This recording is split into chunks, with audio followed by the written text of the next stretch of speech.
चलिए अपन स्टार्ट करते हैं। लास्ट क्लास में जहाँ अपन ने कंट्रोलर्स जो हैं उसके टाइप्स अपन पढ़ रहे थे। मैं सबसे पहले अपन ने पढ़ा था पी कंट्रोलर। तो पी कंट्रोलर के सर्किट में आपको पता है कि पी कंट्रोलर में क्या करते हैं, प्रोपोर्शनल कंट्रोलर। तो प्रोपोर्शनल कंट्रोलर में बेसिकली जो इनपुट सिग्नल है it is multiply by the factor by gain. तो प्रोपोर्शनल कंट्रोलर का जो सर्किट ओपेम्स के थ्रू यहाँ पे बनाया है, तो ओपेम्स की थ्योरी से हमें पता है V naught upon V I is equal to minus R two upon R one. तो ये R two upon R one क्या है, basically it is a gain. तो ये सर्किट था आपके ऑपरेशनल एम्पलीफायर का पी कंट्रोलर के लिए।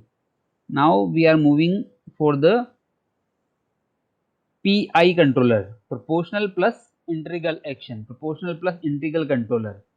तो बेसिकली इसके सर्किट में क्या करते हैं, यहाँ पर जो R2 और R1 था प्रोपोर्शनल में, तो यहाँ पर R2 के साथ एक कैपेसिटर C2 कनेक्ट कर देते हैं।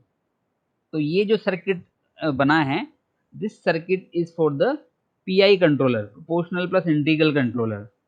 तो बेसिकली जब R2 के साथ C2 कनेक्ट कर देते हैं तो क्या होता है, जब C2 कनेक्ट किया हमने, तो अगर हम इसका एस डोमेन में अगर C को रिप्रेजेंट करें तो एस डोमेन में C will become 1/SC, 1/SC2। तो 1 अगर SC2 बनता है तो इसका जो इक्वलेंट जो आप इम्पिडेंस कह सकते हैं, it will become R2 plus 1/SC2, क्योंकि दोनों सीरीज में है। तो बेसिकली R2 क्या हो गया यहाँ पर, जहाँ पिछले वाली सर्किट में R2/R1 था, R2/R1 था, यहाँ पर R2 को अगर हम माने तो R2 will become R2 plus 1/SC2। तो R2/1/SC2 हो गया। तो इसका जो गेन है, गेन क्या हो जाएगा, R2/R1, यानी R2 plus 1/SC2 divided by the R1। तो इसको जो अगर आप सोल्व करोगे, दिस विल बिकम, उसमें तो ये जो आपके जो V नोट अपॉन वी आई का रेशियो है, it will become R2/R1 into 1 plus SC2 into R2। Basically आप अगर इस R2 को वापस अंदर मल्टीप्लाई करोगे तो क्या हो जाएगा, R2 plus 1/SC2। R2 plus 1/SC2 is the basically the summation of these two. तो बेसिकली R2 अगर इसको हम स्मॉल R2 मान लें तो ये स्मॉल R2/R1 ही है, पर R2 की जगह क्या है, R2/1/SC2। So the gain will become V naught upon Vi is equals to minus R2/R1 1 plus S C2/R2, 1/S C2/R2। तो अगर हम यहाँ पर एक कांस्टेंट Kc मान लें, R2/R1 को हम एक कांस्टेंट मान लें, एज्यूम कर लें कि माइनस R2/R1 इज Kc, तो क्या हो जाएगा Kc इंटू, और जो C2R2 है, C2R2 को भी एक कांस्टेंट एज्यूम कर लें, suppose it is T2, capital T2, then it will become T2S plus 1/T2S। तो कहने का मतलब, अगर आप इसको देखोगे, इस गेन जो आ रहा है इसको अगर आप देखोगे, तो एक तो है आपके एम्पलीट्यूड जो है, जो आउटपुट का जो वोल्टेज है, इट विल एम्पलीफाइड। मतलब एक तो आपका जो आपके पी कंट्रोलर में हो रहा था, प्रोपोर्शनल कंट्रोलर में हो रहा था, गेन फैक्टर से मल्टीप्लाई हो रहा था, तो यहाँ पर भी एक गेन फैक्टर से तो आपके प्रोपोर्शन जो आपका आउटपुट है वो मल्टीप्लाई हो ही रहा है, प्लस साथ में 1/SC, यानी 1/SC का 1/S का मतलब होता है इस डोमेन में इंटीग्रल इंटीग्रेशन, यानी एक आपके इंटीग्रल पोर्शन और ऐड हो रहा है। यानी आपके यहाँ पर क्या हो रहा है, एक इंटीग्रल पोर्शन और ऐड हो रहा है, यानी यहाँ पर दो एक्शन परफॉर्म हो रहे हैं। One is the proportional action and another one is the integral action. Proportional action में आपके जो है आउटपुट जो है, it is amplified by some gain factor, और दूसरा जो है आपके जो आउटपुट है वो it will multiply by the some integral factor. तो आपके जो ये गेन फैक्टर है, it is just amplified the error signal. मतलब आपके एरर सिग्नल जो आप इसको इनपुट में दोगे, इसको एम्पलीफाई करेगा, तो वो एरर सिग्नल रिड्यूस हो जाएगा, but it will not remove, जो हमने लास्ट क्लास में भी देखा था। But integral action removes the steady state error. Integral action may have the capability to remove the steady state error। तो कुल मिला के बेसिकली ये इसका सर्किट है पीआई कंट्रोलर का। पीआई कंट्रोलर के सर्किट में R2 के साथ आपको C2 कनेक्ट करना है, R1 यहाँ रखना है और इसका जो गेन है उस गेन की वैल्यू आपको लिखनी है और साथ में ये बताना है कि there is an amplification and plus an integral action. So this controller is known as the PI controller, proportional plus integral controller. Similarly, we move for the another controller which is the PD controller, proportional plus derivative controller. Proportional plus derivative controller. Integral 1 upon S is denoted as the integration, while simple S is denoted as the derivative. तो अगर इसके circuit की बात करें, then in this circuit R2 is a single one, but C1 is connected with parallel to the R1. C1 is connected with parallel to the R1. तो अगर हम इस C1 की वैल्यू को अगर हम S डोमेन में रिप्रेजेंट करें तो इट विल बिकम, इसके इम्पिडेंस को रिप्रेजेंट करें, then it is denoted as 1 upon SC1. तो 1 upon SC1 and R1 are in the parallel. अगर ये दोनों पैरेलल में हैं तो इसका जो इक्विवेलेंट वैल्यू है it will become 1 upon R1 plus 1 upon SC1 यानी SC1 प्लस 1 अपॉन R1.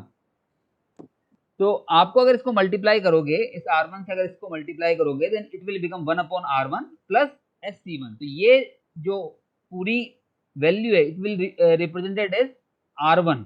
अगर हम इसको इस कॉम्बिनेशन की इक्विवेलेंट वैल्यू सपोज करें it is small R1, then तो V0 अपॉन Vi जो आपसे आएगा it will become R2 upon R1 यानी R2 upon minus of R1.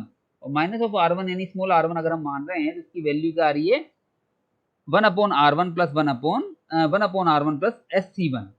तो ये यहाँ से आपको पता पड़ रहा है. तो इसको अगर आप देखोगे तो यहाँ पे क्या हो रहा है, आपके एक फैक्टर जो है वो ये शो कर रहा है कि it is amplified by some gain factor, और दूसरा जो अगर आप इसको दूसरे फैक्टर को जो अगर आप देखोगे देन SC1 यानी S से मल्टीप्लाई हो रहा है एक फैक्टर. तो S से अगर जब मल्टीप्लाई होता है then this action is known as the derivative action.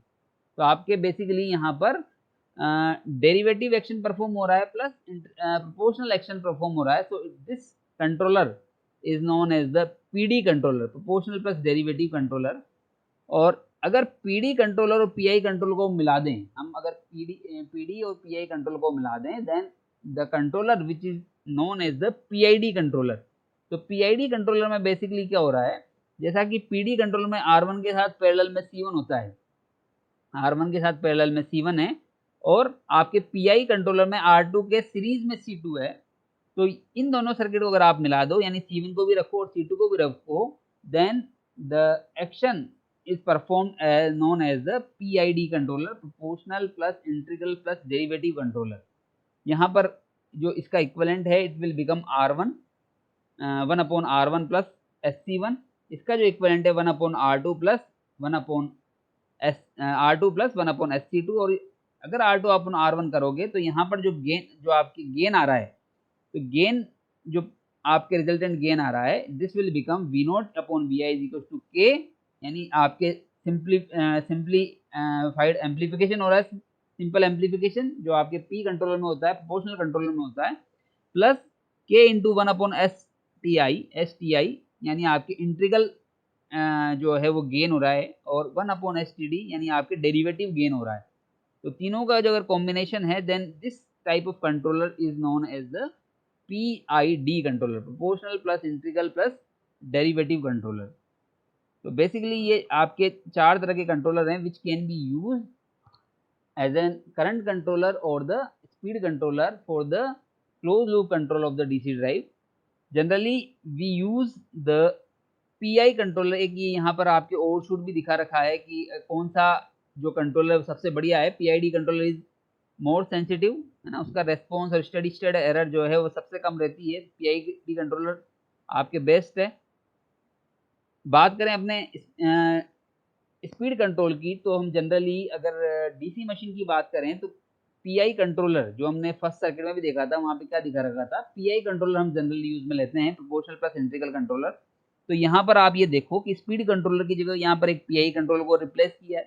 Similarly जो आपकी करंट कंट्रोलर है उस करंट कंट्रोलर की जगह पर भी यहाँ पर एक PI कंट्रोलर को रिप्लेस करके सर्किट बना रखा है. तो बेसिकली जो आपके स्पीड कंट्रोलर और करंट कंट्रोलर हैं, तो उसकी जगह हम प्रोपोर्शनल प्लस इंटीग्रल कंट्रोलर को यूज करके हमारी जो स्टेडी स्टेट एरर है, स्पीड में जो एरर है उसको मिनिमाइज कर सकते हैं, उसको दूर कर सकते हैं। तो this is all about the various type of controller और for the close loop control of the DC motor drive. तो यहाँ तक आपको आया समझ में? तो सर वो स्टार्टिंग में जो पीक कंट्रोलर था उसमें वो करंट कंट्रोलर का नहीं आया था सिस्टम।